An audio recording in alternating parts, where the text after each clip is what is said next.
All right, we'll go ahead and get started, and Tiffany, I'll let you take it away. All right. Hello, everyone. Welcome back, entrepreneurs and developers. Get used to that because that is our goal and that's what we're going to do and be. And it's a labor of love, I tell you that. So welcome back, and we're going to jump right on into it. Again, I'm Tiffany Williams, broker of Eternal LLC, and also president of NAREB, which is the National Association of Real Estate Brokers. So one of the questions that we had in our last session asked about the Jefferson County Master Commissioner sale. So we're going to do that first, and then we're going to jump into our week 2 and all of our topics that we have as far as getting your team together, what to look for, assessing yourself, and seeing what you need. Okay. All right. So here we go. I am sharing my screen, and can everybody see that? We see you. Not okay, yet. Good. Oh, not yet. Do I need to do something? If you have dual screens, you might just switch screens. No, I don't have dual screens. I know some folks forget to hit the share screen button at the I bottom. did. Okay. That's exactly what I did. All right. All right, how's that? Can everybody see my screen? Yes. Okay, there we go. All right, so Jefferson Commissioner's Office, and as you see at the top is jeffersoncom.org. It's public information, so you can go there anytime that you want. And believe it or not, this is a well thought out website with information. Pretty much any question that you have, you can pretty much find it on this site. So I really do like it. And this is the properties that are getting sold by the city. Say, for instance, for whatever reason, somebody has a problem and wasn't able to pay their taxes on their homes. And it's went so long that the city is now ready to sell it. So this is, and that's just one of the situations, but this is where it would happen. And it definitely gives you location, and that is, you definitely need that information because you want to go to the right place. And they tell you when the doors are open, 8:30. They have did a few little changes on this from the first time that I went, and I would advise, if you can, go to one of these. It's very interesting to see the whole process and what happens. The sales are every Tuesday, and you want to know what is being sold. You will hit the upcoming sales, and we'll go there in a minute. And then it tells you exactly what time it's going to start. So it does, and they do start promptly at 9 o'clock. And they do have a couple of regulations that you do have to follow. Of course, face covering. And if you bring in something in with you, like ladies, you know, if we carry a purse or something like that, you do have to have it where it's transparent, so it can be they can see through it for, of course, safety reasons and things of that nature. So me personally, if it's something that you don't have to bring in there, don't. Just take exactly what you need in there. No one is allowed that's 18 years or under. They do ask that now, and this is one of the things that changed since COVID came about, that they only want one person per party, bidding party, to come in there. And that's to keep the traffic down and the capacity, reduce the capacity or whatever. So can't bring the whole family or anything like that. You just want to come in there and be ready. And I can tell you that a lot of investors, a lot of people do come. And when those investors come, they are prepared. They have already looked at the upcoming sales. They have looked at what the property address is, what the price is they're asking for, and then they kind of go out and scout the house and the property to see if it's something that they really want to bid on. And once they do that, then they kind of decide how much do they want to bid up to. You know, so that's very important, because when the bidding starts happening, oh my goodness, you can get caught up real easy and start bidding on more than what you wanted to. So be very mindful of that and make sure that you have, no matter what, this is my cap. This is the only amount that I'm going to bid for that type of property. Now, the thing about these sales is that it is, unfortunately, you are bidding on it. You probably haven't seen the inside of the house. You can't go into the house. Some houses, if they vacant, you can go on the outside, but you just have to be really careful about that. So this is like sight unseen that you're bidding on. Like I said, the most you can do is ride past it, maybe look on the outside, but actually getting into the house and seeing it, probably not. Probably not. And they do tell you that on this website. So make sure you read everything on this website because it's great information. It's going to prepare you for the sale itself. And it does talk about being bonded and not bonded. There is a difference. If you are not bonded, even on this website, it tells you how to do that. And if you are bonded, or if you're doing cash payments, it tells you up to how much, and that's extremely important. And you'll see that if you see my cursor, it says cash payments for sale, deposit, sale bid are capped at $10,000 per purchase. So you can only bring about $10,000 cash with you, which is good because that's a safety issue, carrying that much money around with you. But be mindful of that. So if you thinking you want to bid on something that's going to cost more than $10,000, you probably don't want to bring cash. You probably want to go get some type of certified funds. Again, right here it says buyer beware. Sales and all property is sold as is. That means no repairs are going to be done to it. What you see is basically what you get. They have not went in and assessed the whole house like we would if you was just buying a property and you have a full inspection done. Also, very important, title information. It's not warranted, which means they don't guarantee the information. That means you have to do your due diligence. Get a title company to do the research on it, or if you know how to do the research on it to make sure that there's no liens, or if there are liens, what are they? Anything that's against that property, you want to make sure that you know about it because guess what? Once you buy it, it's yours. And all the problems that goes along with it is yours. Okay.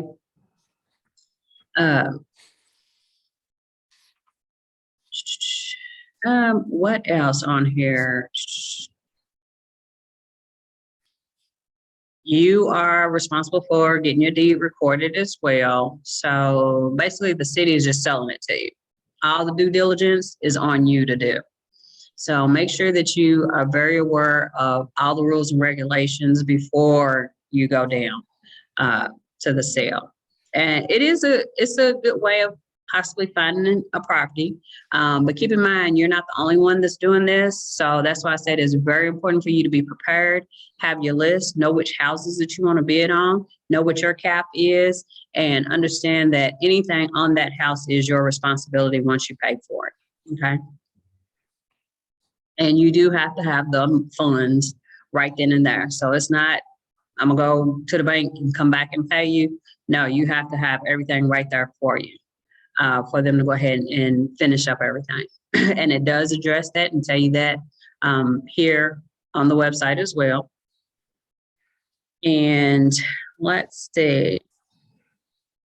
Again, if you scroll down on the website, it talks again about that bond and how to do the application process, when you need to have it done. If you're gonna be bonded, then you have to have all the information and get approval. And you see that it says deadline, please make sure you're aware of that deadline because they do not play. They don't make no exceptions for anybody. You have to have that information into them by Wednesday before the Tuesday of the date of the property that you want to buy. Okay. And they are definitely very strict about that. You have to have everything ready, your bond and everything ready before you go to the sale. Even if it expired, because it's good for a year, your bond is good for a year, but if it expires, you have to make sure that you get it renewed and updated and ready for the next sale. Like I said, no exceptions. Okay, and if you are not able to pay after you get done bidding, they will turn around and put that house right back into the pool to be bid on. So like I said, preparation in this situation is very important. Now, let's go back up here and it says upcoming sales. This is the good stuff. And you can go and look at this anytime you want to. It's always out there. And again, it gives you all the information and how to read it.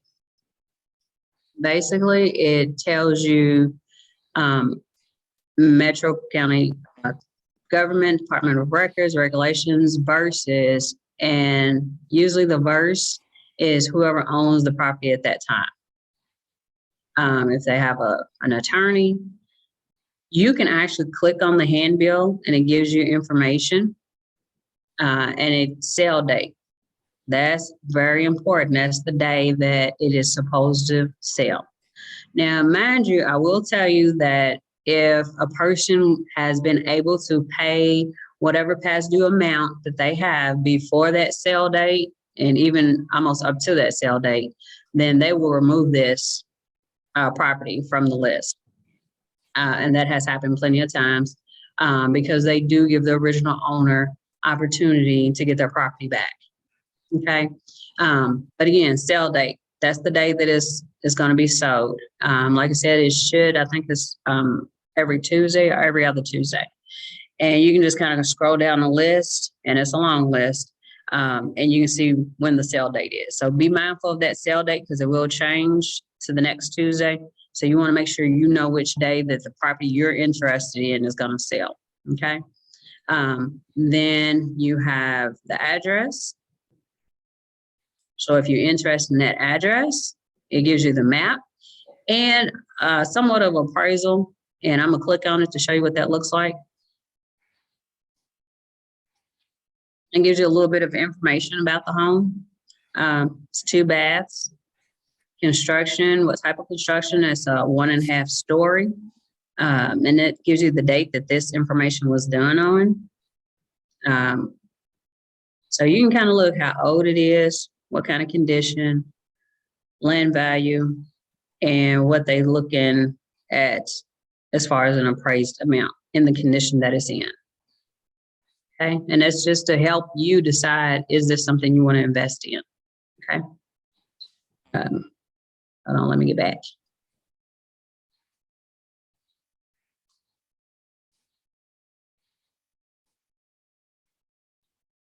All right, guys, now I can't get back to my screen.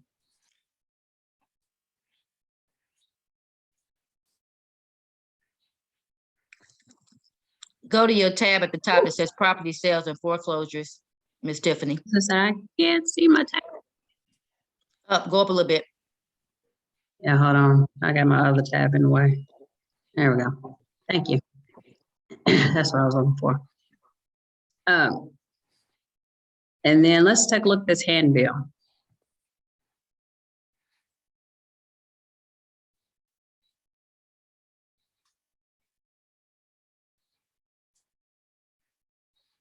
All right. So you definitely want to look at this handbill. Again, it gives you the information when it's going to be sold, 9 o'clock, location. It also is going to give you the location as far as the property information.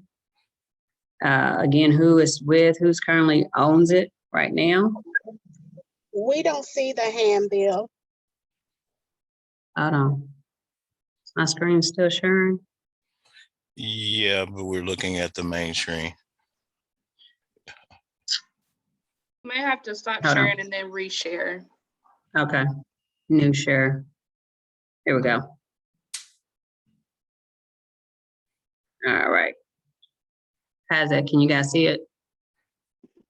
No, ma'am. Now try to reshare and it should pull up. So go back to the share button on Zoom and Oh, then there we go. There we go. Did it do it? Yes. Okay. Yeah, I'm gonna be an expert at Zoom after this. All right. So again, it gives you all the information. And this is important to make sure you read through the handbill, right? Because it says the amount to be raised for the judgment kind of gives you that $15,247.05. And they will, when they start the bidding out, whatever, they will start at a certain amount and you'll have an opportunity to bid on this property if you're interested in. And then you see this part right here, the sale deposit is $2,000 is due upon receipt of this voucher. So again, you got to have your money ready, whether that's cash or a cashier's check. But do your homework, do your research before you go to these commission sales. Okay. Any questions on that? Tiffany, I'm sorry. This is Rachel. I'm sorry. I was running a little late, got off work late, but I don't know what you said ahead of time. So forgive me if you already said it. No, you're fine. But do you have to like register or get bonded, or it seems like there's some sort of process that you have to go through? And is that something you already covered? And if you did, yes, but that's okay. Yes, ma'am, you do have to get bonded if you are signing for a company, or, you know, it's a certain amount if it's over 10,000 cash. And if you go to that website, the jeffcom.org, it does tell you step by step on what paperwork to fill out, where to turn it in at, and when you got to have it turned in. So yes, you absolutely do have to have that. If you're just going to go in and be a cash buyer, there's only $10,000 that you can take in with you.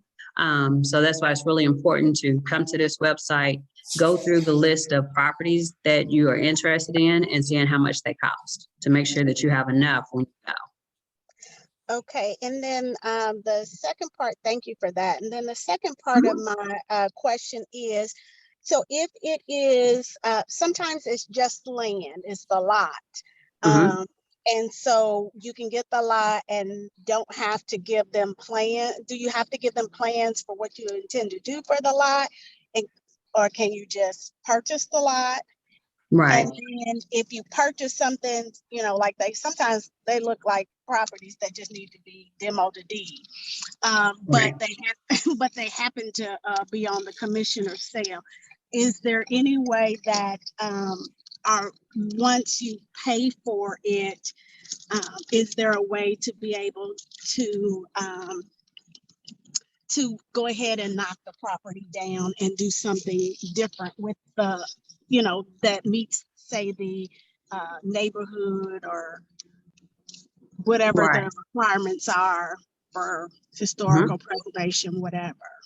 Right. And that is the difference between commissioner sale and saying if you get it from the land bank or something like that. Land bank does have rules and regulations on what you're going to do with the property. When you buy from the commissioner, once you pay for it, it's yours, and all the problems that go with it, yours. So if you want to knock it down, if you want to keep, you know, if there's a house on it, anything like that, you are able to do as long as, you know, it's within the city guidelines and things like that. I did have a client that bought one from the commissioner's sale, and it was on the list to get demoed and knocked down by the city. But once he bought it, all that stopped. Okay. So they did not demo it. They did not knock down the house, and it became his to demo and knock down the property. And all the fees that came with it. So he was kind of like, yeah, I was gonna do this and now you're not. And they were like, well, you bought it. Right. Okay. Yeah. Okay. So they don't go that deep into it on the commissioner sale. They just tell you how much it is, and once you buy it, it's yours. Okay. So then I saw where on the handbill you said that you showed like how much they were trying to raise. So if they don't meet that amount, what happens?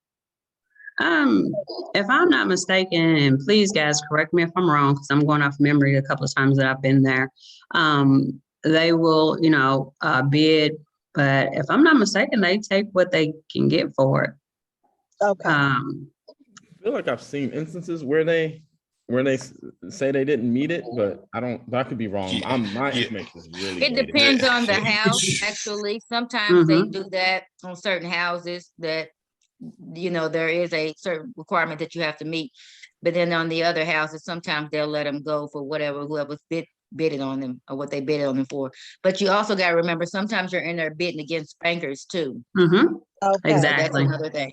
Yes, I'm glad you brought that up because say if it's a house that it still has a mortgage on it, say if it's my house and for whatever reason it got behind, but I have a mortgage on it.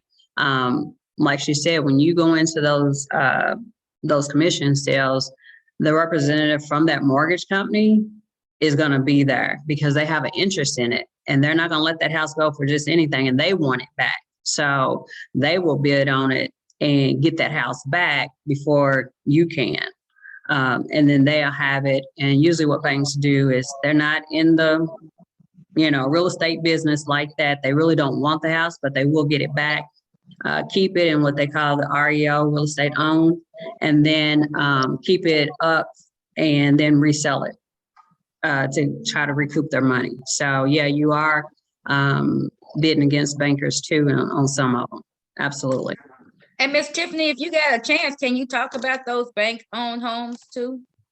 Uh-huh. Can we do that next week or something? Or we can touch on it real quick. The bank-owned homes, and everybody, I know I get a lot of questions of, is there a list? Is there a website we can go to? Unfortunately, there's not. This, of course, is homes that the city is selling. But as far as if the, like I said, if the bank came, got it back and everything like that, now it's in their possession. Each bank, each financial institute has their own properties and REO. You can contact those companies and ask to be on their list and they'll send you that information. But there's not a one-stop shop for that information because each company has its own way of dealing with their real estate owned properties. Same way with foreclosures. Just because it's on the commissioner's sale, that could be due to taxes or liens from the city. But if it's just because you haven't made your payments from the lending institute, then they'll start that foreclosure process.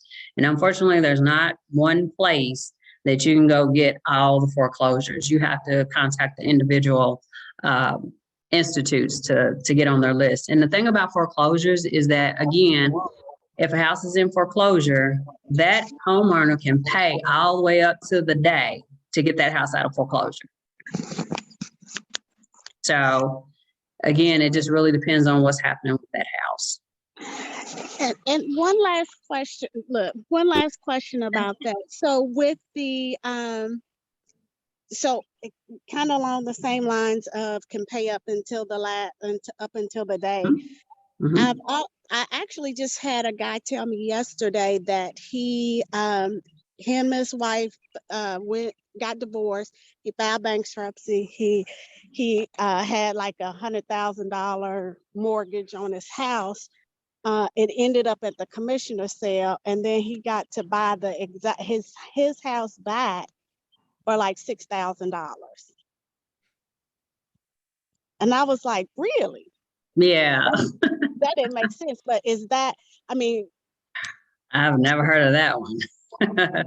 Okay. Especially if he still owed the bank. Mm-hmm. Yeah, no, that doesn't sound right. Something Okay. he's It leaving didn't out sound there. right. Yeah, it didn't sound right to me, but I was like, I'm asking a class. Yeah, that bank is not gonna let that house go for that, that especially cheap. if it's that cheap and they still owe the mortgage.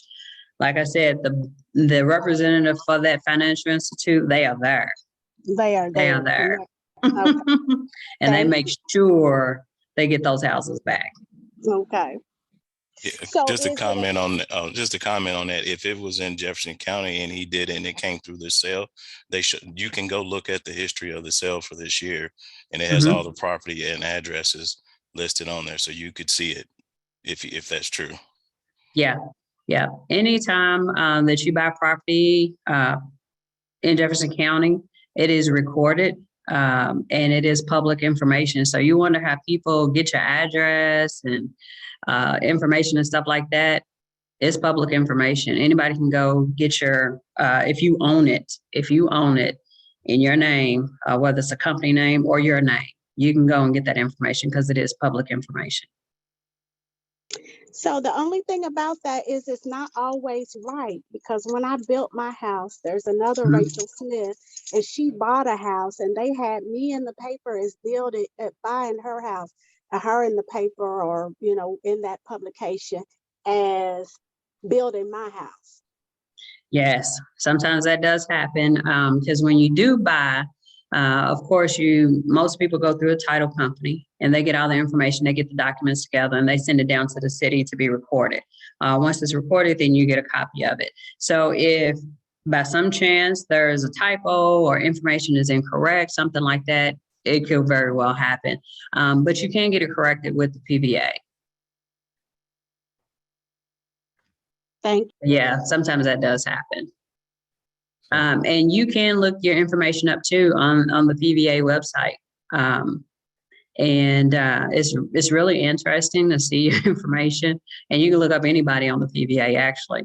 And it gives, who owns it and the address on it. So absolutely, liens, mortgages, who owns property, things of that nature. It does take a little time and energy, but you can find that information out because it is public information. I don't mean to hold you here too long. I do want to ask one other question. If we scroll Sure. down on this, on the handbill, it's Okay. really related to the kind of the $10,000 limit. In the past, it seemed like there was like, hey, you pay up to a max of 10,000 on the spot, and then there was a period of time by which you needed to kind of close it out. And it felt like there was some language to that effect on the bottom here, where for this particular one, it was 2,000, and then I think it was a little, and 30 then days. full balance is payable within 30. Yeah. So I just want to be Mhm. sure about that, because I think earlier we were saying we have to have the cash on hand, because a lot of times this would be a situation where maybe you can, put the deposit down and either get a hard money, take some of those, quick closing Mhm. financing options to kind of finish this up and close the sale out. So I just want to Yes. make sure I wasn't misreading this or misinterpreting what we're saying. No, you're Okay. You're absolutely right. You're on the money. And I don't want to confuse anybody. So up to $10,000 cash on hand. And like I said, that's why it's important to go in and, like you said, look at the handbill, see what the amount is, and what is that 10% that you have to pay right then and there. And then, like you said, you do have 30 days to finish out the sale. I would not probably try to get a loan after that 30 days, because depending on what's going on with a hard money lender or a regular lender, it could take longer than 30 days. So I would try to go maybe ahead of time, get pre-approved, make sure everything is good, even with a hard money lender or a regular bank or anything like that. Have everything ready, then go to the sale. Because they are they own it about those 30 days. Yeah. And related question, right? And I put this in the chat. I found that, as far the things that seem to be the most attractive deals, and again, market changes so quickly. So I found a lot of those weren't actually making it to auction. So like looking beyond next week seemed like it was futile, like wasting a lot of effort. But were there any kind of heuristics or tricks or tips you might have where you either noticing maybe some type of valuation ratio or anything that lets you say, what, I think this one is likely to make it to sell? Because to your point, right, there's a certain amount of work that go once you get serious, if you want to start trying to securing the financing and things like that for some of the higher priced homes, there's a decent amount of legwork that goes into prepping for that, right? Yes, absolutely. So this is work to do anything like this. You're absolutely right. I haven't found any true tricks to it. But like I said, if it's one where the bank, they still owe money on the bank or whatever, those are the ones that's probably going to be, the bank is going to get those first. Yep. Fair enough. No, thank you. Those I would probably kind of rule out, or be prepared to be like, I knew that one was going to go, so my heart's not set on that one. And probably work on any other ones that, the bank is not involved with.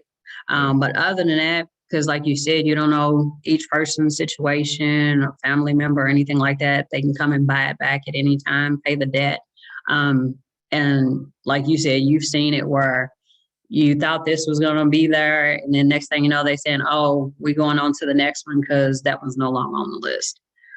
So I haven't seen any true and tried way of saying yes, this one is actually going to be there most likely. But again, I don't do it every day. And you got some true investors that are down there every sale, and they've got a true and tried method. Another thing they will do, Miss Tiffany, is sometimes you can buy the house, but they'll hold the house for 6 months for the original owners if they want to come back too. Right. So I've had And that that done is, before. yes, that is a part of this information too on the handbill. Because I do believe if you only pay a certain amount there, and I think it's that 10%, then they do have so many months that they can come back and the original owner can buy it back from you. Yeah. So If on the F and Qs on the other page that you used to have up, it has a lot of that information in there. And I think if anybody really wants to do it, definitely read that page. yeah, I tell you, this website is very thorough in giving you information and answering those questions that you have. So this is a great resource. If nothing else, just to be aware of it and the process and how to get it done. And if you ever, do think about, hey, I'm going to see what's at the commissioner's sale, this is a great, great resource. Let's see. Hey, Was Tiffany, Yeah. Oh, sorry. And we'll go ahead. I'm sorry. I have one quick question. I know you said to get pre-qualified for like a hard money lender or with the bank. How do we identify a reputable hard money lender, instead of a predatory lender? I would say basically do your research, of course. Usually they're gonna have a website. They're gonna, but the best way is, of course, always word of mouth.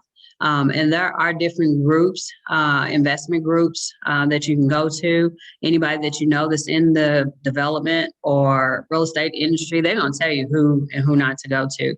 But definitely, if they have a website, check out their website. I would do Better Business Bureau, which is always a plus. And like I said, word of mouth to make sure that they are reputable. And then you can also look them up on the state too and see if they in good standing and if there's any complaints out there on them. Okay, thank you.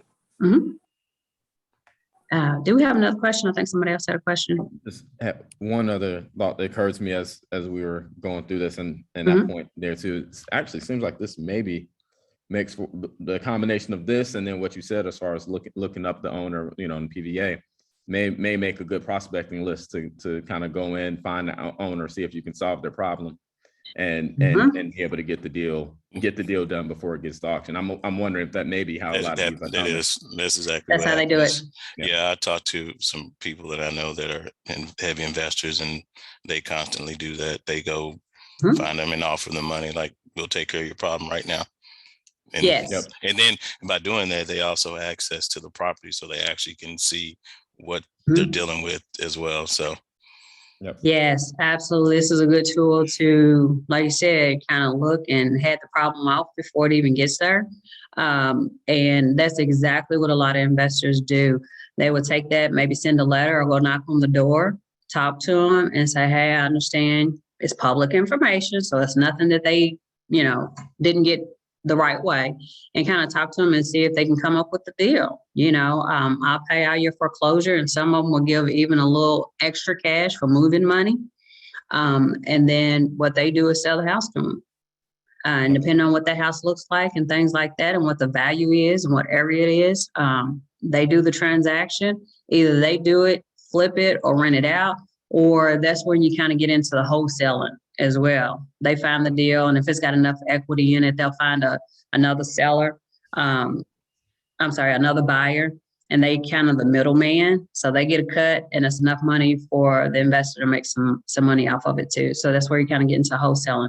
And that is, I know a lot of people think wholesaling and doing that is kind of easy. You just find the property and the deal, but you actually have to put in a lot of work to do that. A lot of work. And if you're working this list, you got to be quick because you got to cut a deal, get it under contract, and get a buyer right before it gets to auction. Because you got some professionals out there that you are competing with. So you can't slack, and you have to make those contacts, and got to make them pretty fast and be ready to make that deal and have your money together so you can work that deal. Absolutely. So it's a lot of preparation. Of course, being prepared is what this class is all about, is being prepared and knowing what to look for and what to do. So yes, if you went out there willy-nilly, you can get into some bad deals or you won't get no deals. Okay. All right. Any other questions? If not, we're going to wrap this part up, but take your time when you get some, who has free time? But if you get some time, go to this website and check it out. Check it out. A lot of great information on here. And if you get to go to one of the sales, I encourage everybody to go at least know how the process works, see what happens, listen very carefully to what's going on. And then it's also another opportunity and avenue to meet people that's in the same field that might have some deals for you. Never know. You can go and meet other investors that's got other properties they selling. I've had clients that go and they met other people and they worked on deals and was able to get properties, whatever. So it's a lot of people there that's doing the same things in the same field. So it's a great networking tool as well. Okay. All right, guys, we're gonna move it on. And hold on, I'm gonna figure out how to get back to my screen.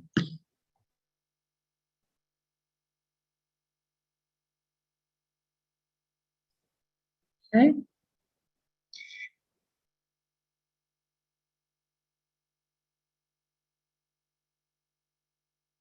All right, we are going to, hold on, go into the workbook and we're gonna talk about building your team. Miss Jonisha, can you put up the,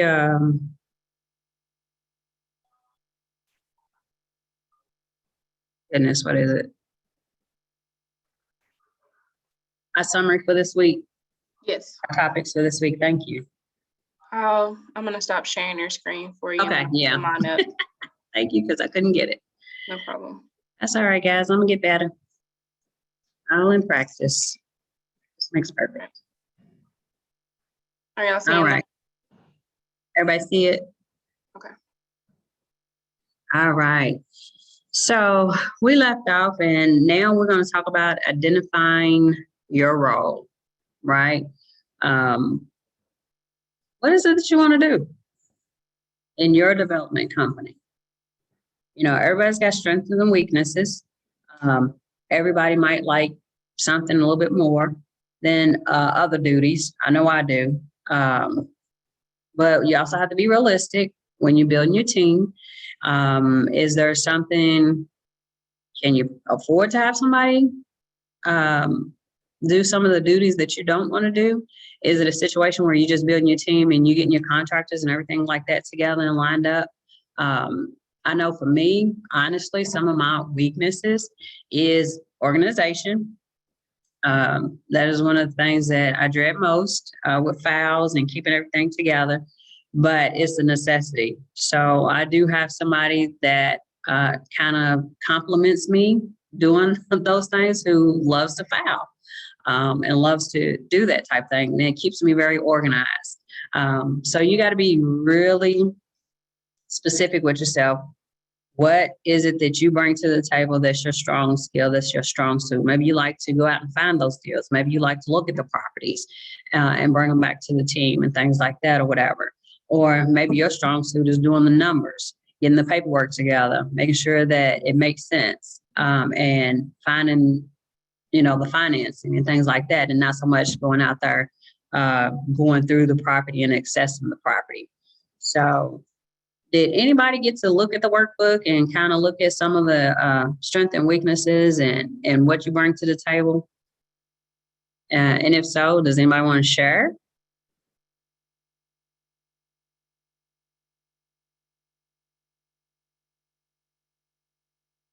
Nobody wants to share? Okay. And we do have Miss Dominque Higgins, and she is the author of our workbook that we're using, which is absolutely wonderful. And also she has done development and she works with developers. Miss Dominque, are you there? I just want to see if you want to share some words on knowing your role and identifying what you bring to the table. Yeah, I'm here. Can you Yeah, see. there you go. Okay, perfect, awesome. Yeah, so it's good to be back. I definitely want to jump into these meetings weekly on Wednesdays. That's where our schedule fits. And as far as this part, it's actually, for me, this is where the creative side comes in, right? Because you want to almost sit back, close your eyes, and imagine what is that ideal situation for you. No matter what your current situation is, it's helpful to take this step to really envision what is the scenario that you're working towards, because it'll make it easier for you to make decisions that will get you there. So is there anyone who we can kind of do like a quick exercise if that can help? Is there anyone who's really curious about kind of figuring out what their niche is, or anyone who kind of wants to volunteer? I won't bite, I promise. Anybody?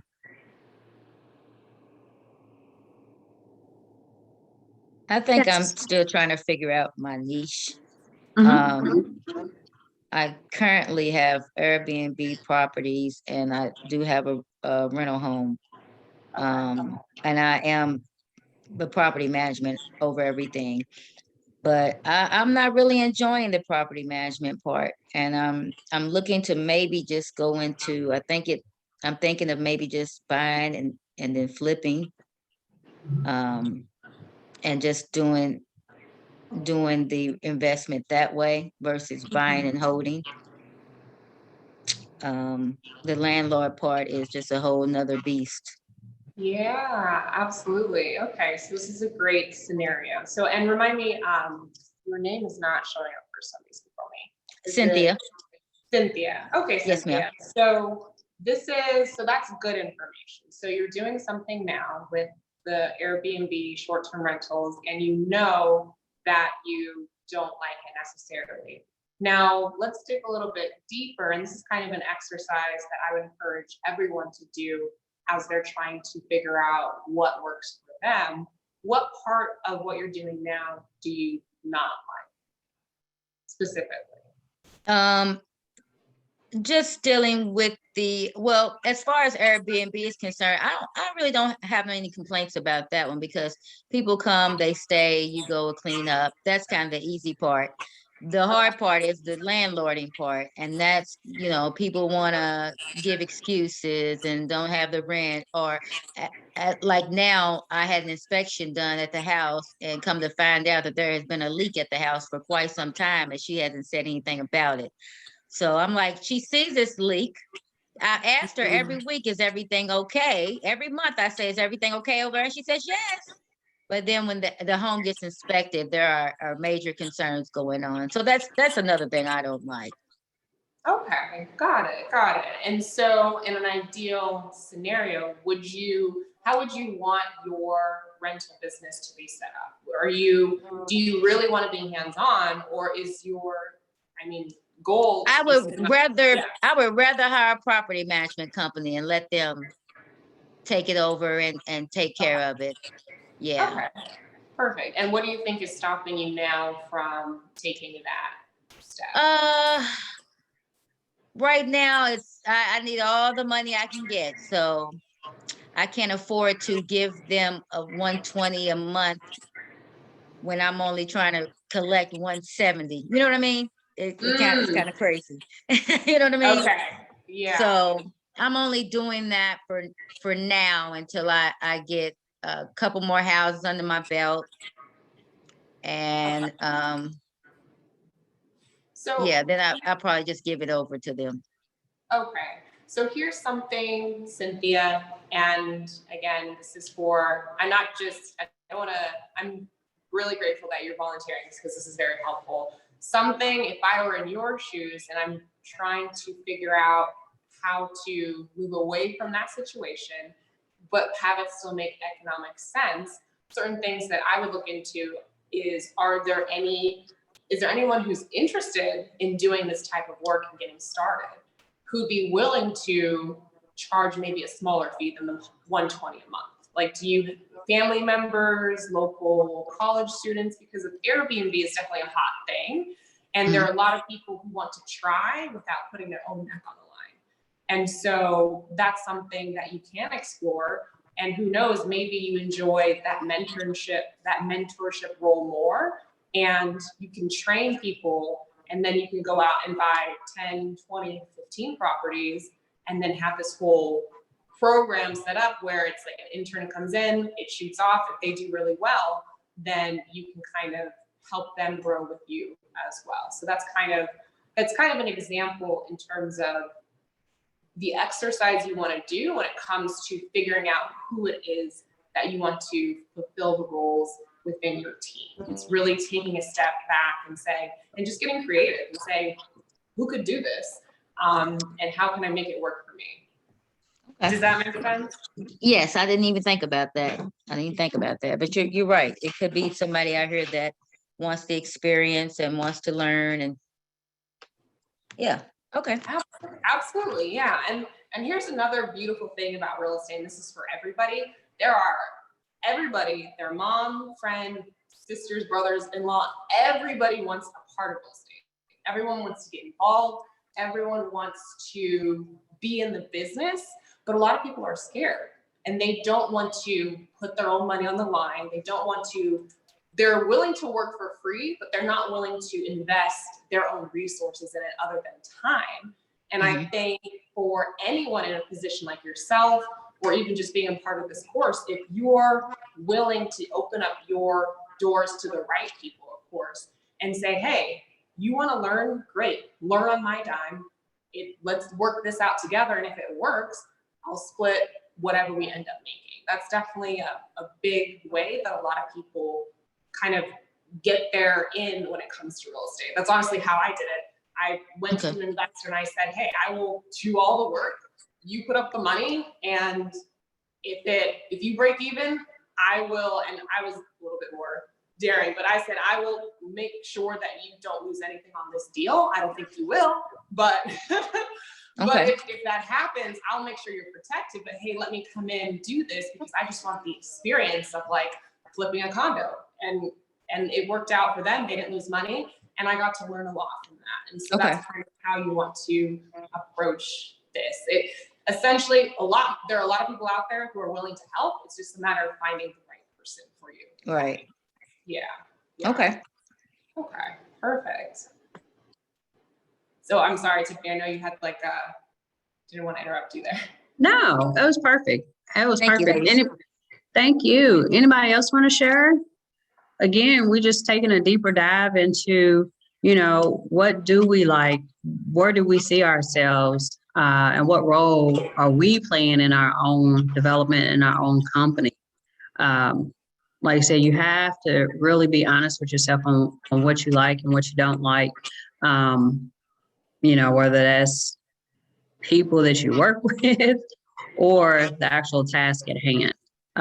Because there's some personalities, even when you start picking your team and looking at contractors, picking a realtor, if you want to work with a realtor, things like that, you have to make sure that you guys can communicate, pretty much on the same page, vision, things like that. So you really do have to be honest with yourself, what works with you and for you, what doesn't.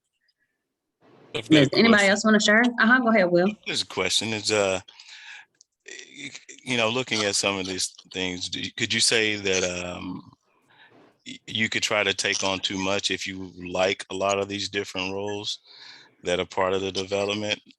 That's what I kind of find myself looking at. Like, oh, I can do that. Yeah. I can do that. I'm like, there's only 24 hours in a day and you work a full-time job. So you can't do all those things. Absolutely. It's a great point. It's a great point because there's a lot of people that got a lot of talents and a lot of gifts, and probably can do a lot more. But exactly, there's just time constraints, and you probably want to narrow down and focus on what you really, truly love to do and what you want to do. And then you have some people that, can be very micromanage and wants to control every aspect. You got to learn how to let go. I'm gonna tell you that because that's a hard one, especially when it's your baby and you overseeing everything or whatever, but you got to learn how to let go. So absolutely, that's a great point. Will is taking on too much, doing too much, and trying to be everything. That's why you build a team, so you don't have to do that. So be very diligent and very specific when you're building that team. So you concentrate on the very top things, the things that you excel at, and not try to take on everything. Okay. A great point. Miss Dina, hello. I see you got your hand up. Hey Tiffany, how are you? Hey, I'm good. I just thought I'd chime in a little bit. Mhm. A lot of the things that go along with being a real estate investor or developer, I feel like I like to do. I have about 20 or so rental properties. I do flips, burrs. I'm hands-on. I'm painting right now. I'm just all I over like the place. it. I like managing my own properties. I heard her, the lady say that, that she just really doesn't like the managing part. And I actually tried to relinquish those duties over to somebody else, and I just couldn't do it. I had to be hands-on. I had to know what was going on. So I took back over that and started doing it myself. And it's just what works for me. And, luckily for me, I was able to retire from my full-time job. And so this is what I do full-time now. So I have more time. So that's why I even posted in the comment, anybody needs some help with management. I would be willing to help, come in at a lower fee or something to help you out, because I actually enjoy doing this stuff, so. There you go. I would love to get a little bit more information from people on the teams, maybe that do Airbnb. I would love to get into that niche, but I would like to Airbnb other properties, like say apartments versus not my own properties. Yeah. I don't know if people do that or if they even know of places that would allow you to do it, but that's just where I'm at now. You bring up a really good point. I think it would be helpful if maybe we could maybe do like an Excel spreadsheet and you share what it is that you love to do and areas where you're willing and you want to learn. And then this is a perfect example. You never know who else within this course could be a perfect match for that. Yeah. Absolutely. And this is what this group is about as well, is bringing people together. And like I said, doing projects together, helping each other out. And we can put a spreadsheet together. And if you want to join that spreadsheet and put your information out there, we'll definitely be more than happy to put that together and share it with the team. Because that's just networking. That's just connections. And that's how it happens. Literally, that's how it happens. Absolutely. All right. Thank you. Thank you, Miss Dina, for sharing. Anybody else that want to share?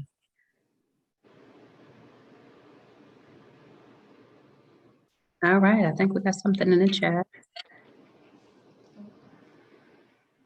Okay, nobody else want to share with us? And one other thing I'll add too, for those trying to figure out their niche, what always helps is just seeing who's doing it now and talking to them.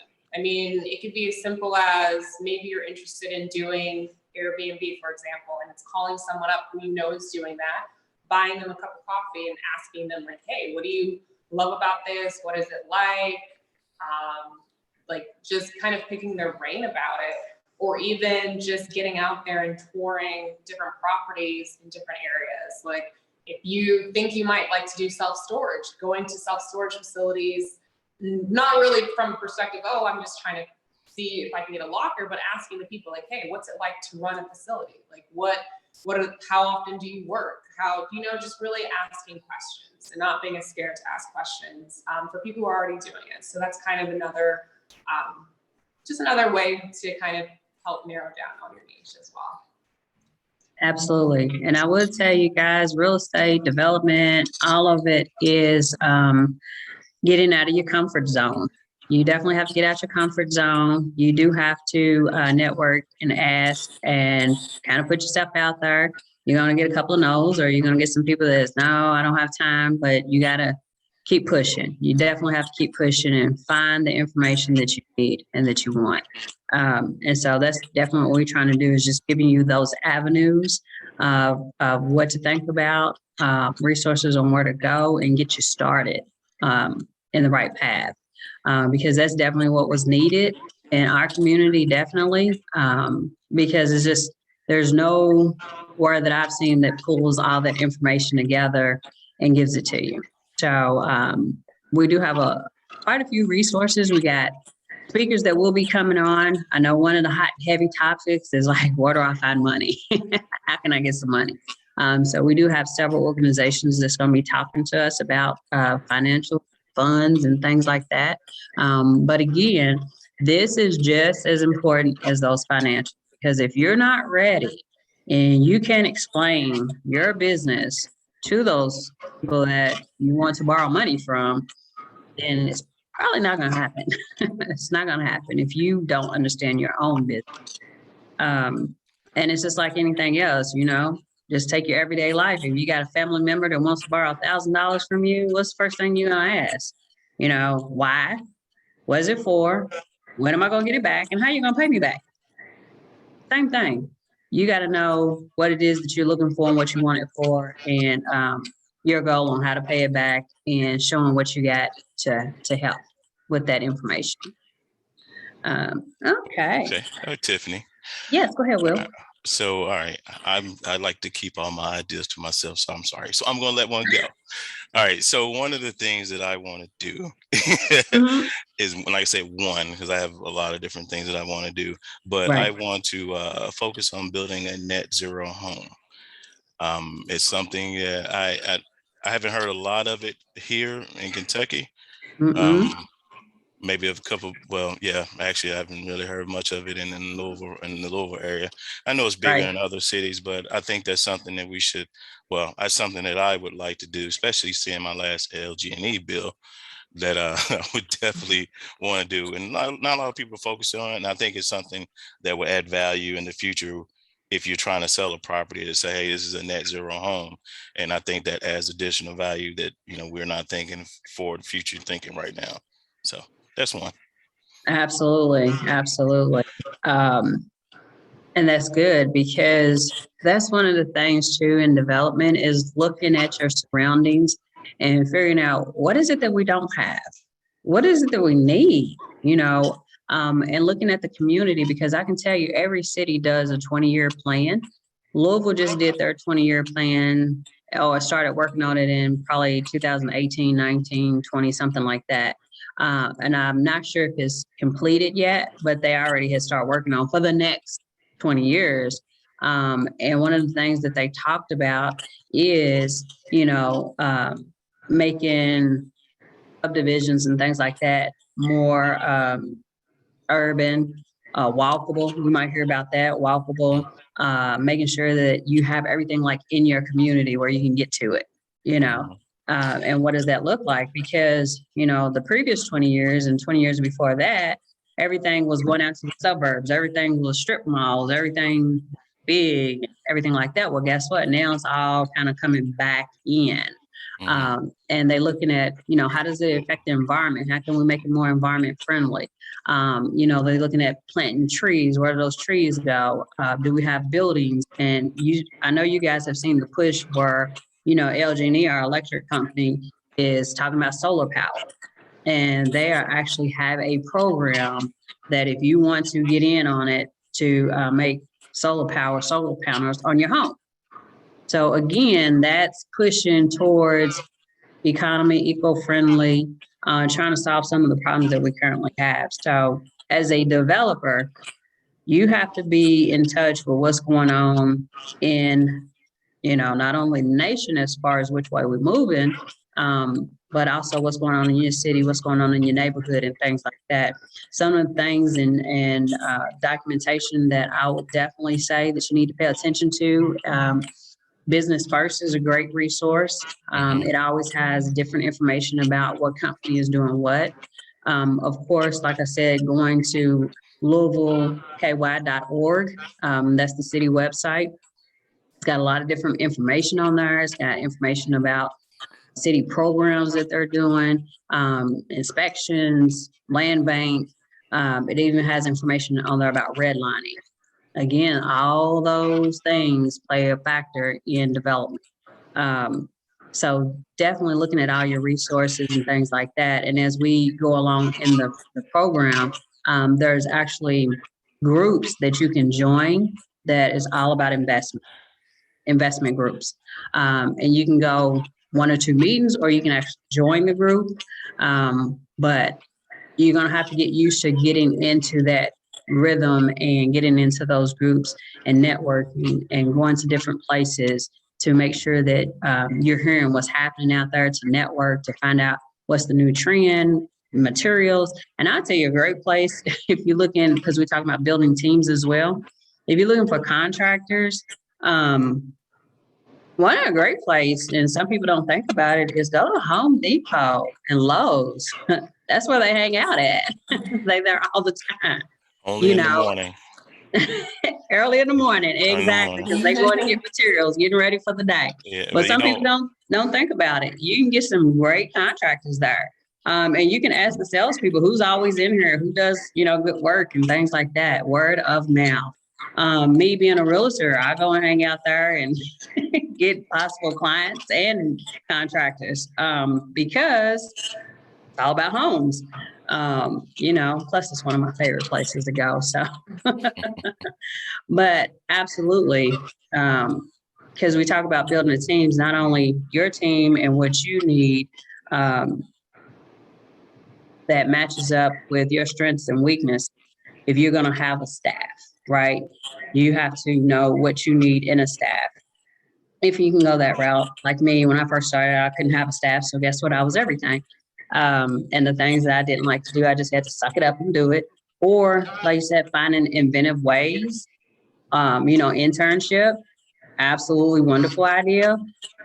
You can take somebody in your family that has an interest in it, get them to come in an office and help you with paperwork or help you with some of the things that you don't like to do and show them how to do it. You can go to the high schools, tell them, hey, I got internship, like Ms. Dominique was saying. All of that is just kind of ways that you don't have to spend money because when you start off small business and you watching every single penny and dollar, all that becomes a factor. I kid you not, you will figure out ways to save money. You definitely figure out ways to save money, and you get very, very creative in doing it. If you're not ready for a full space yet, you'll find a little niche in your home, and you can talk to your accountants like, hey, how do I write this off on taxes? So all those different things or whatever is things that you can do. Got a quick question in here. I'm sorry. Says, do the LLCCC help or teach realtor classes?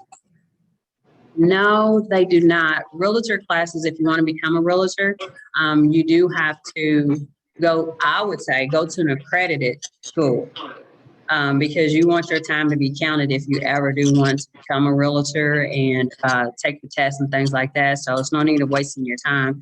You can, of course, always YouTube, Google, and things like that, and you can learn about some of the information. But if you wanted to count, go to an accredited real estate school. And I think Seminole has one here in Louisville. And then, of course, APAS Weichel is another school. That's where I went. A lot of people go there. And they give you, all the classes and materials and things like that you need to learn. But absolutely, great question. And that goes into our next phase is, after you assess yourself and what you need, and you figure out what's going to help you, then you're looking at your outside. And you start building that because as a developer, you need contractors. If you're going to do a general contractor, you definitely want to sit down and thoroughly research them. Who do they have on their team? Who's their electrician? Who's their plumber? Who are they going to have on the team working on your project? And then also, do they have insurance? And you want a copy of that insurance It's not, oh yeah, I have insurance. No, no, no. I need a copy of it. I need to see it, that it's still in effect, and things like that. Because that liability insurance is everything. It is everything. Because if you got somebody that's working on your project and, you know, they bust a pipe, they mess up something, it's your money. That's your money. If they are not insured, only thing you can do is try to sue them and get your money back. But then your project is kind of on hold or delayed, and that's money as well. So if they've got insurance, at least you know it's not coming out your pocket. It might delay you, but at least you know that, hey, they can cover their own insurance for what they did with their people. But also, too, when they have a license, and I meant to say license as well, if they've got a licensed electrician, a licensed plumber, and they've got that insurance, you feel better about them doing work on your project. Because if they are not licensed and you got bootleg Joe in there doing your electrical work, guess what? When that inspector comes through, because the city is going to come through, they're going to inspect. And if it's not done right, guess what? They're not going to tell you that you passed. You're going to have to go back through and redo it and get it done right. So again, time, effort, frustration, and making sure that it's done right, because I definitely don't want bootleg Joe rigging up anything, especially electric. And then I've got somebody in that spot, in that place. What if a fire breaks out? Guess what? They're gonna investigate that, and they find out that it wasn't done right. Guess who's on the line for that? It's you. So again, if you're getting a general contractor, make sure you sit down with that contractor. You want to see their work. You want to see what they've done. If you can go visit the places that they've done, great.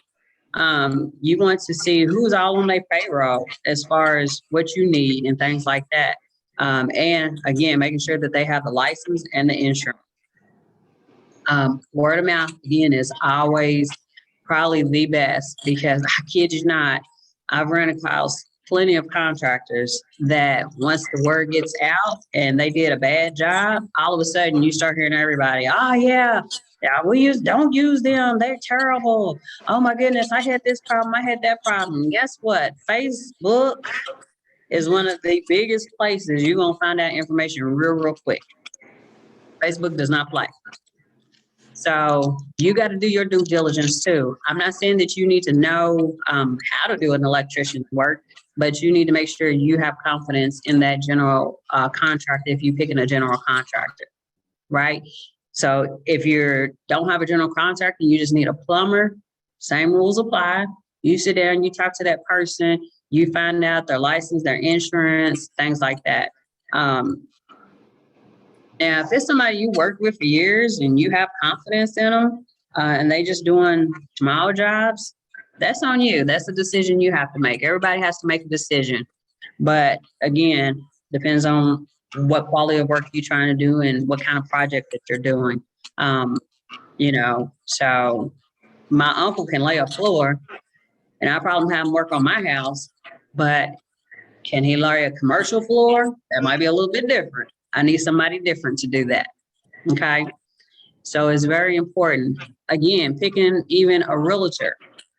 Picking a realtor. If you want to work with a realtor, I would say it's good to have a realtor on your team, because realtors do know areas. And if you're going in a certain part of the city, if you got a realtor that works in that part of the city, you can collaborate with them, or just a realtor overall that shares your thought process and you talk to them, communicate with them. Every realtor is not for every client. And guess what? I'm a realtor and I'm telling you that, but it's true. Every client is not my client. And just like every realtor is not going to be for you. So you have to be selective in picking your realtor. What is it that you need from that realtor? You need them to look for information. Look for properties in a certain area, a certain kind of property, especially if you're doing commercial. Maybe you need a realtor that specializes in commercial property. If you need a realtor that specializes in homes and residential, you need to sit down and talk to that realtor and make sure that they fit what you're trying to do and that you can communicate with them. I will tell you, being a realtor, that sometimes we are not able, because I get a lot of times I have new investors and they say, hey, here's an address, here's a house. Is it in foreclosure? What kind of information can you give me? And I'll give them basic information, but then they want you to go further and find out where's the telephone number at? Is it on the market? How much is it? How can I get in contact with them? It's like, wait a minute, you're an investor. This is what you do on a regular basis. You need to help me help you. Because I can only do so much. Right?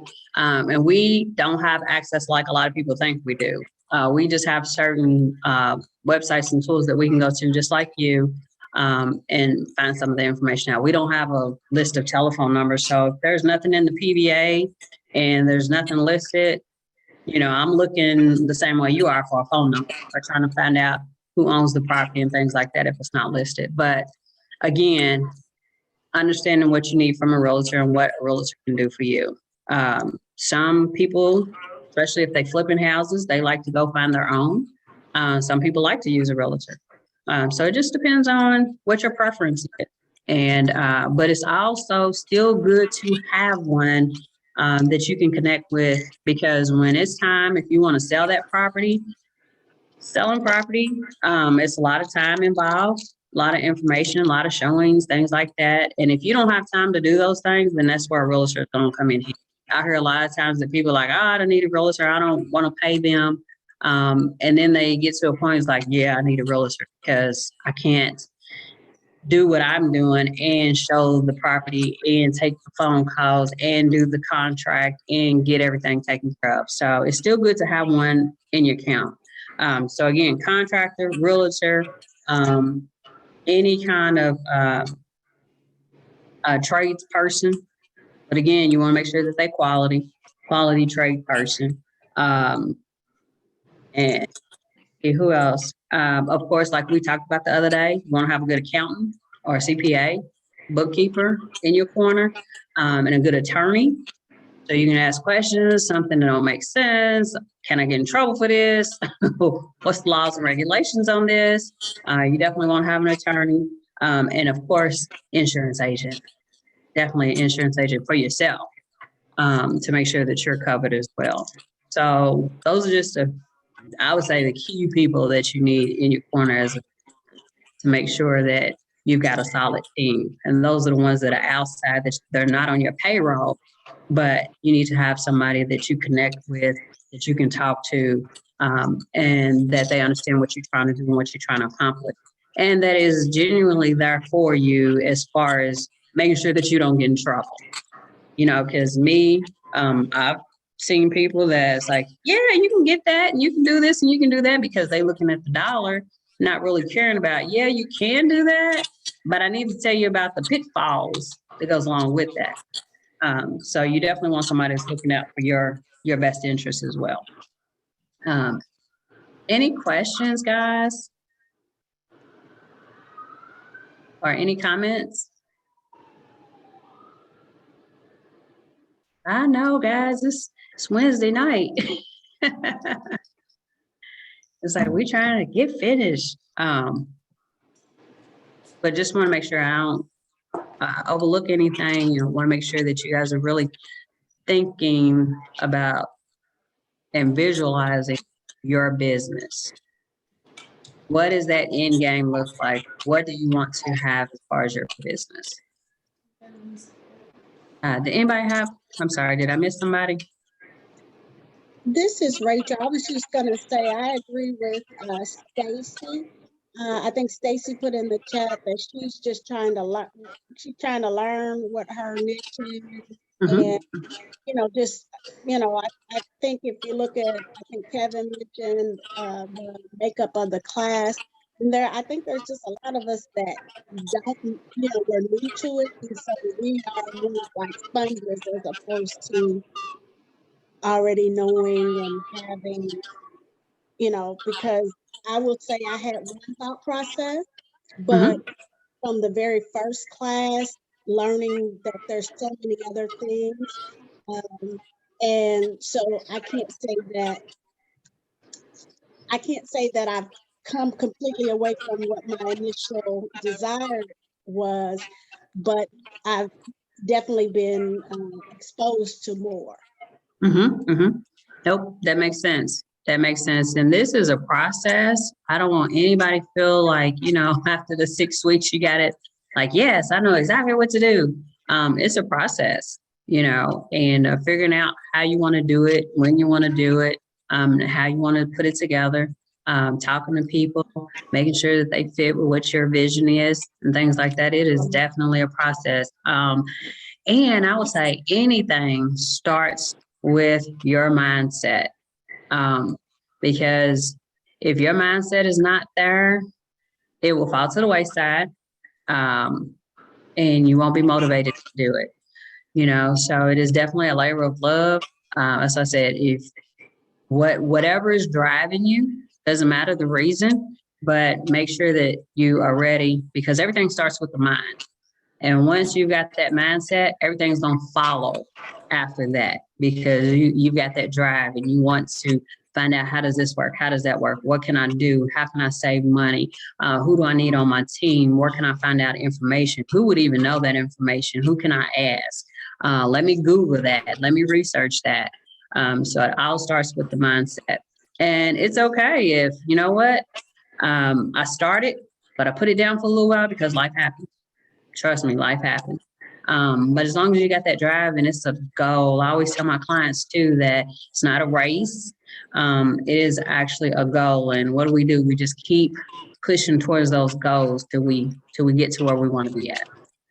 So absolutely, that makes perfect sense that, learning, figuring it out, hopefully the information that we're sharing lays that foundation, gets you thinking about things that maybe you didn't think about before, putting that in your toolbox, making sure that you feel very comfortable when you do go out, start talking to people about your vision and getting the finances for your vision, and knowing what you want to do, and not being afraid that if it doesn't work exactly the way you had it in your mind, that you're able to switch up and change that vision around and adjust it, because you can start off one way and end up going a total different way. One of the ladies said is that, I like property management, but not some pieces of it. And how do you know that? She started doing it and realized, that's just not what I like about it. And maybe went a different way, and that's okay. But she's still in the business. She still loves doing the business. She just might be doing a different route. So absolutely, don't be afraid of that either. And if something doesn't work, guess what? We brush ourselves off, keep going. Don't let, because a situation or incident happened, it does sting, does hurt, but you can still make it. You can still make it. Anything worth having is worth working for. Any other questions that we have, or any other statements, any other feelings that you have about it? Because that's very important too, just being real with how you feel about it.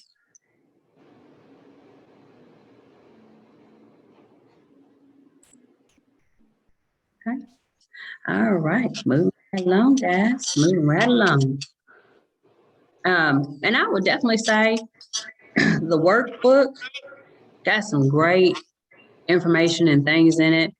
Take your time and go through that. Even if you don't get to do it now, when you've got some time or whatever, go through the workbook and read some of those exercises, do some of those exercises, because it really makes you think, and it brings to the forefront some things that maybe you didn't think about. Because I'm looking at it, I'm like, okay, I didn't think about that, but that's actually exactly what this workbook is for, is to make sure that, it just kind of brings some things to the forefront and make sure that you're ready.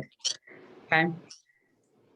And then one thing too, I'll add on that, when it comes to, because there's often a question that I get from people is, how do you know when you found that niche that does work for you? And really, it's the same feeling you get when you're watching your favorite team play, or you're watching your favorite movie, or something that really, you just enjoy it. And it's no question about it. And it's like time disappears and you're fully present in the moment.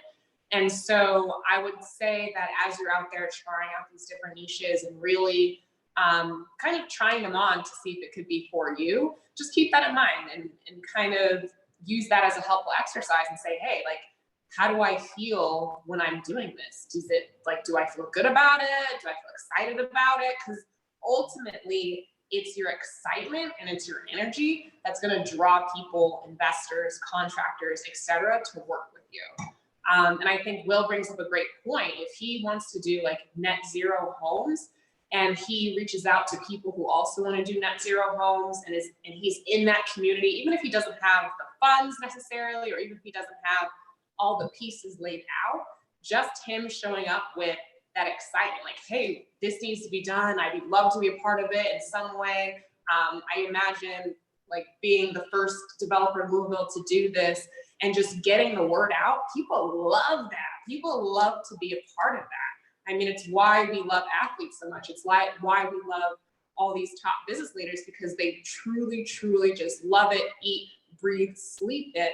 So I would really, as you're kind of going through this process of figuring out what's for you, just, it doesn't have to be complicated, sitting down, thinking pensively about it. It could also just be, hey, like, am I excited, genuinely excited about this as well? So that's something that you kind of want to keep in mind as well. Yeah, that is absolutely so true. You hit on something too. What you just said is something about people being excited.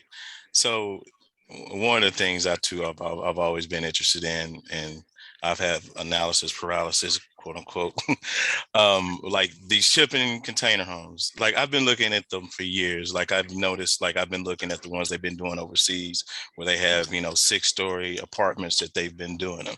And then we did this one in Louisville that was just announced, and it's got all the news, which by the way is not the first one in Louisville, but it just has the news. And not knocking it, and no disrespect to anybody if there's anybody involved with it on here, but outside they didn't take any effort to do anything. Because I've seen some that, on the outside you can do a whole lot more than just leaving it basic.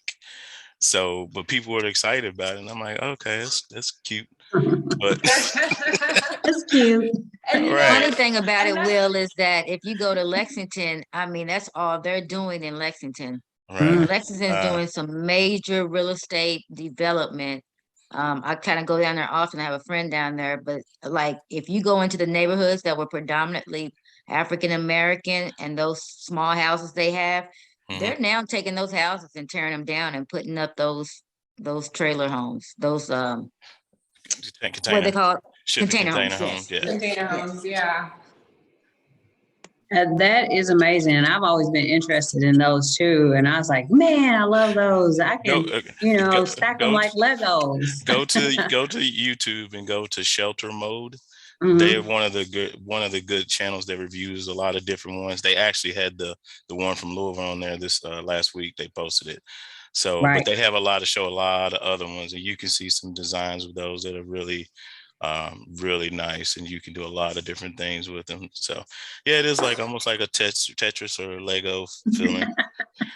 And what can I do with it? Right. Absolutely. And they're a lot cheaper too. I mean, they were. Yeah, right. Like they were.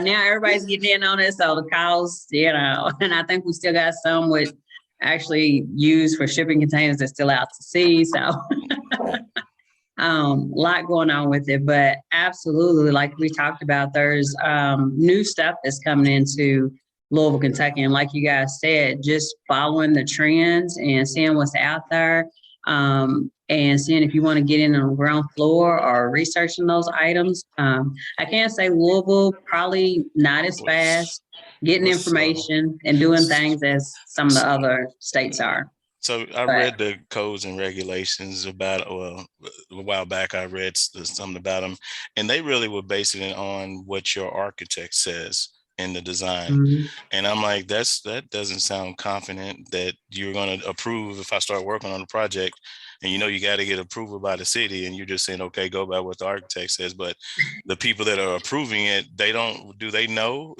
that's kind of scary, but I guess they're getting them approved. Yeah, and I kid you not, I talked to one contractor that did the one, and it's actually a nonprofit office building. The one is down here on 18th, right?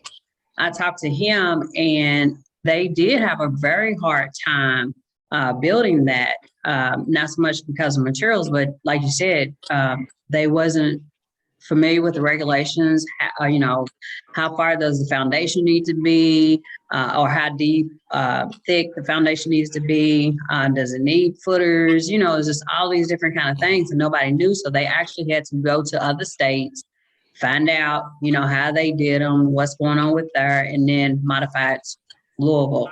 And then he said after he did the first one, he has a better understanding of what needs to happen going forward if they do any more or whatever. So yeah, he said it took, I think you're going to say, and don't quote me on this, guys, but I think he said it took like 2 years to get it done.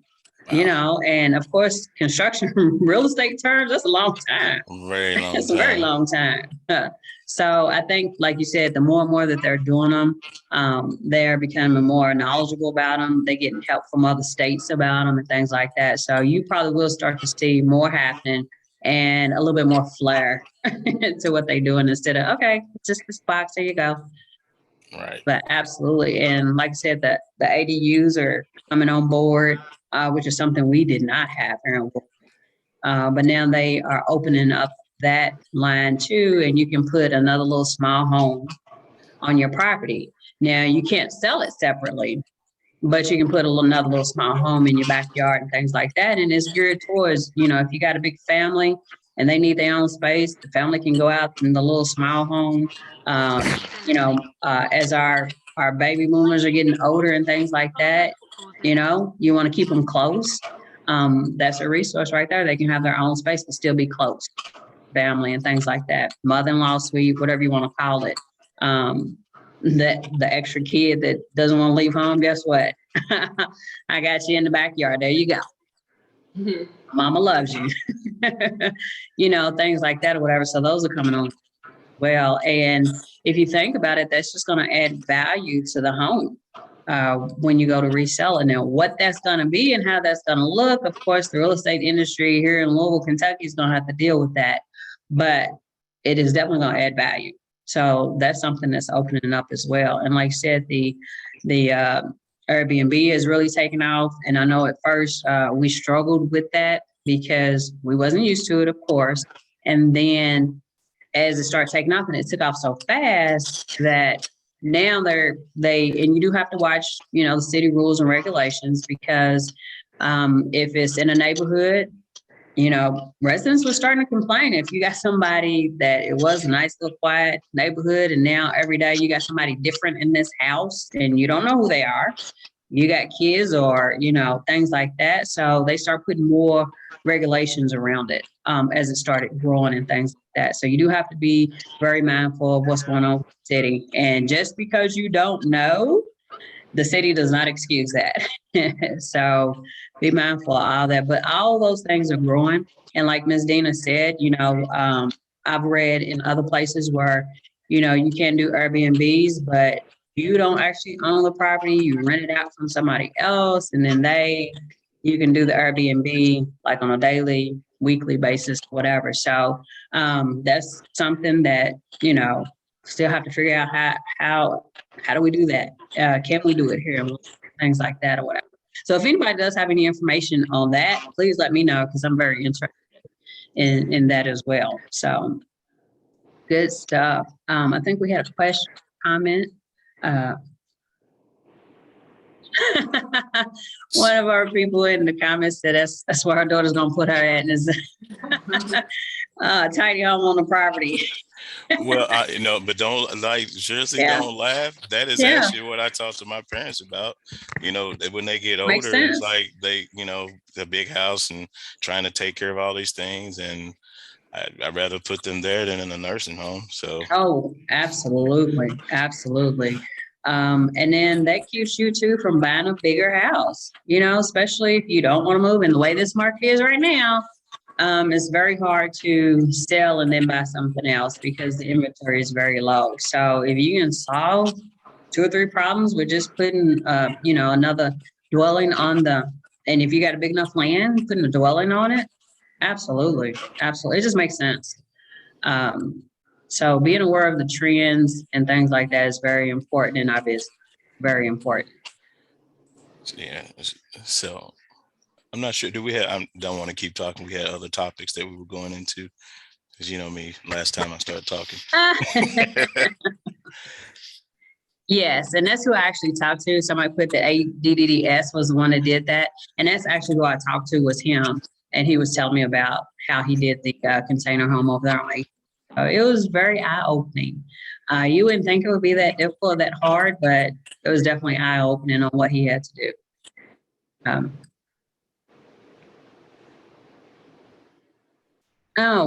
As far as the Airbnb, what more information? I was just looking for if anybody has like taken an apartment and, you know, rented it out for 12 months, but they use that apartment as an Airbnb for business. Not that I want to live in it, but I want to use your apartment as an Airbnb. I haven't heard about it and people doing it in Louisville, but I have heard of people as you have to do it as a company and lease it and sublease it basically, and get approval through them to do that. But yeah, I've heard that. But good luck in Louisville. We like to stay behind. Well, you know, they're opening an Airbnb type of hotel. Was it? I'm sorry, we had two people. Go ahead, Mr. Stevenson. I think it's called Airbnb arbitrate. Arbitration. But aren't they opening a new Airbnb type of hotel downtown? They're putting one downtown that's like a hotel, but it's an Airbnb, but it has several of them in one building. I hadn't heard that yet. I do know. And the rule is for Airbnb, actually, the rule is you cannot have an Airbnb within 600 feet of another Airbnb. Yes, makes sense. So absolutely, that definitely makes sense. Like I said, I haven't heard, and I don't know all the rules and regulations on Airbnb, so you guys are teaching me on that. What if it's commercial property? That's interesting. I'm sorry, go ahead. I was gonna say, I think that 600 feet thing is part of Louisville's part of the requirements of getting the conditional use permit in Louisville Metro. You can correct me if I'm wrong on that, right? But that's where it gets sticky. You may do that and kind of have a home where I'm debating it, but it's clear the neighborhood's going to fight a little bit on that. But yeah, if it's your primary home, you can just pay $100 and go, you know, and you'll be permitted. But if it's not your primary, you have to get that conditional use permit, go before the city and the neighborhood. But to even get to that point, you can't have, like if the house next door already is one, then you become immediately ineligible. But I don't think it's an Airbnb, a rule from Airbnb. The company, they don't care. They'll take it all. But it's the city again, which is it makes it kind of tough. It does. But looking at it from a homeowner's perspective, like I said, if you got 2 and 3 and 4 in your neighborhood, it's like, I don't know who's coming in and out on a regular basis. And if I'm raising a family, so I can see where the city is like, okay, we have to put some kind of parameters around this so it doesn't get out of hand. And it could change as time goes on, everything does. But like I said, it grew so fast, so quickly that they had to start doing something with it, because they did, like you said, it's fighting the neighborhood and the residents and stuff like that, and making sure that they're comfortable with it as well. So absolutely, good stuff. Yeah, I'm starting my units in New Albany, so I hear you. And that is one of the things too, is we talking about the Airbnb, what is it, triage, if I'm saying that correctly? Arbitrage. Thank you. Is that a lot of current leases are, you know, if you do it for 12 months or whatever, they have in there that you can't sublease. And then they also have in there, if you do sublease, you got to get permission from me on who you sublease from. So be careful when you are looking at that. You definitely have to make sure you talk to the owner, and you have to pay attention to that lease, because wording is everything. And a lease is, once you agree to it, that is a binding contract, very binding contract. So you have to be careful on that wording on that lease, and making sure that you talk to that owner, understanding what it is that you're about to do. Because if you don't and you do it anyway, guess who's going to be responsible, and they can take you to court and sue you. And that's one place you don't want to be. On anything, you try to stay away from there. You try not to use that attorney that you have on hand at all, unless you absolutely need to. Let's see. Hey, Tiffany, I want to add something real quick, if I could. Go ahead. Go ahead. I was just going to mention that Logic does have a map for short-term rentals, and you can actually check the address of the house that you're looking at to see if it's eligible for Airbnb and short-term rental use. Okay, and where's that located at? I don't know the exact site. I have to find it and put it in the notes real quick. But if you Google Logic and short-term rentals, it should pop up. Yeah. Excellent. Good information, guys. Good information. And there's some great information in the chat. So make sure you guys go in there and read some of the comments and what's going on. This is really, really good. I know, again, a little bit off, but it goes right along with what we're trying to do is make sure that you have resources, that we talk about things that are important to you, setting that foundation, and making sure that our questions, issues, and things like that are out there that we can talk about. Anything else, guys? Anything else? It's good stuff. I love the interaction. It's the only way we learn. We talk about it. Any other questions? Yes, make sure you go in that chat because there's some good websites in there. Right? What? Yeah, don't forget the 3 little buttons in the bottom right corner. You can save the chat. I'm learning so much about Zoom right now.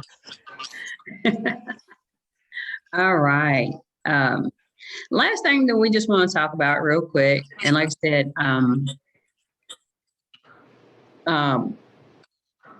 in the workbook is, even though you might have weaknesses and things like that, or things that you're not strong at, kind of identify some things that you do want to get stronger at, that you do want to improve on, because we can all use improvement. We can all, continue to work on the things to make it better. Even if you feel like you're expert in certain things, there's always something new coming out. There's always somebody that knows a little bit more. So don't be afraid to learn, to open up your mind, to ask questions. And also, hey, what can I do different? What can I work on? Some of the things that I want to get stronger with. And it doesn't have to be a whole list. It can be 1 or 2 things that you want to take your time and work on. Make a game plan. I'm a big person that, first of all, I do a lot of lists to keep myself organized, but also putting it in writing what my plan is. What do I want to see happen? And things like that, which get in the habit of writing things down, the details. If you got an idea, jot it down, because what's going to happen is that when we get to the section, or when you do it, when you do your business plan, a business plan is basically your roadmap. You can write it down today, but in a year, your roadmap might change, but you need some way to guide and see where you're going. You need that direction. And a business plan is going to do absolutely that. It's going to make you sit down and think about your business in detail and put it in writing. It's going to make you think about who is on your team, what kind of financial overall for your company you're going to have. And the thing that people don't think about a lot is an exit strategy. That is a part of your business plan. You have got to have an exit strategy. And we'll talk more about it, but just put that in your mind, is where if this project, and I'm not going to say the business, but if this project doesn't work and life does happen, sometimes you may have to get out of the business. But if that's the case, what is my plan to get out of this? Exit strategy. And that is a part of your business plan. So get in the habit of writing down ideas, thoughts, where you want to go with it. Anything that's pertaining to your business and what your vision is. Make sure you jot it down. Keep yourself a little notebook handy. And as those ideas pop in, write it down. I was just talking to one of our fellow classmates just yesterday, and she was saying in the middle of the night, she have a thought and an idea, and she had to get up and write it down or go to the store and try it out. So it's very important. And it can hit you at any time. That inspiration can hit you at any time or whatever. Just kind of remember and write it down and keep your thoughts together, keep it in one place. And then that way, when you start doing your business plan, you've got it there, and it helps you so much. It really does. That's why I say get in the habit of being honest with yourself, looking at some of the things that you want to improve on, and how you can take steps to work on those improvements. What do you need, to work on? So it's a constant change. It's a constant looking at yourself, and it's constant looking at your business. And it's always evolving, it's always changing, and it's always doing different things. That's just the way life is, period. From where I started to where I am now, totally different, totally different. But again, I enjoy what I do. It doesn't feel like work, because every morning I'm like, okay, I got to get up. I got this to do. I got that to do, and things like that. Do I get frustrated sometimes? Do I have things that don't work out? Absolutely. But every day I'm still excited about doing what I do. So I definitely want that kind of passion for you guys in whatever it is that you choose to do. Because life is short, and we need to enjoy it as we're going along and doing something that you really love to do. Is it scary? Absolutely. But it shouldn't stop you. Don't let it stop you. Because all the information is out there. It's just about putting it in place and getting to where you want to be at. Let's see.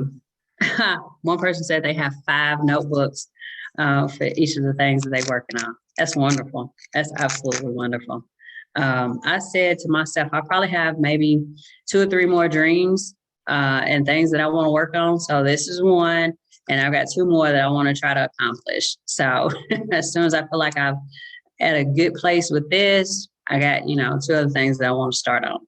Just see if I can do it, because I'm interested in it, Any other things, guys? We've had some really good conversation. Hopefully we're giving you some food for thought, some resources to take a look at. Again, these are recorded, and you can go to the link and look at anything that we've recorded. Also, we try to make sure that the resource that we talked about is out there. We will be having a guest speaker, let's see, on the 7th, and definitely on the 9th. And as we get speakers and things like that, we try to schedule them according to our outline, but because of schedules and other things like that, sometimes it might be a little bit out of place, but we're going to make sure that, we tie it all in together and we revisit that topic whenever that speaker is able to come on. And definitely, like I said, a lot of speakers that we're going to have is going to be talking about the finance, what resources are out there for financing, and what programs and things like that are out there and how to apply for them, and what all that you need to be ready for them. So it's going to be great information. And I'm trying to look, I just had this, guys, so I can tell you who's coming. Next. I know on the 9th, you're actually going to have US come in, and they're going to talk about construction loans. And then L Home, we're going to have a guest speaker for that. It's going to be talking about what they offer to small businesses. So it's going to be a really good one. And then on the 7th, I'm sorry, Jonisha, who do we have on the 7th? I forgot. So on the 7th, it'll be, I just had it up too.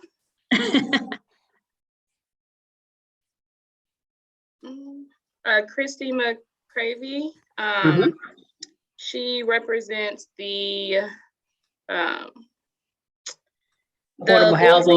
Affordable Housing Trust Fund. I couldn't get it out. There we go. Yes.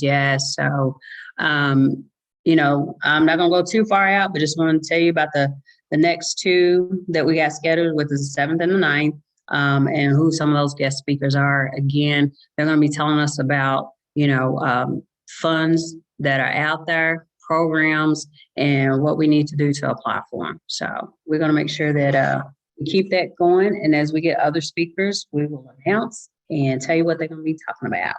So you can be ready and get your questions ready. All right. All right, guys.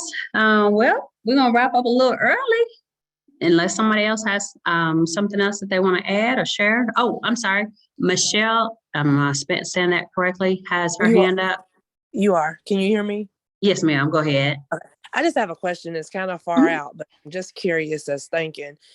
Now, you tell us to start this business as being an investor. And then what do we add ourselves on a payroll and pay ourselves like we do? Is that how it goes also, just like the normal business? That's a very good question. That's what I try to do. Starting out, definitely, is put myself on payroll and give myself a payment, a salary. And that is probably one of the questions as you set your business up, depending on which way you set it up and how you pay your taxes and things like that. That's going to be a great question for your accountant to let you know how to do that.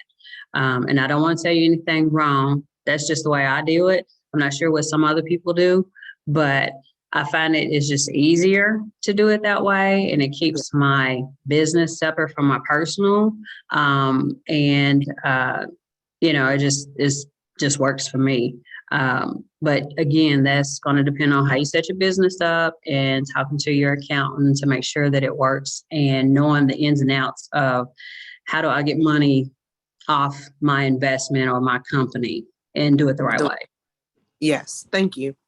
Mm-hmm. No problem. Anybody have any questions on that? Like I said, I don't want to give any kind of wrong information, and I'm definitely not a guru on that. So that's why it's best to talk to somebody that is a guru on it. And it's usually, like I said, setting it up, sitting down with an accountant or a finance advisor to make sure that you're doing it correctly.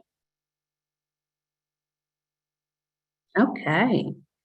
Let's see. Again, another good note in the chat room. Miss Nicole says if you need anything, any questions on our Airbnb, she's got her name and information in there. Please utilize it.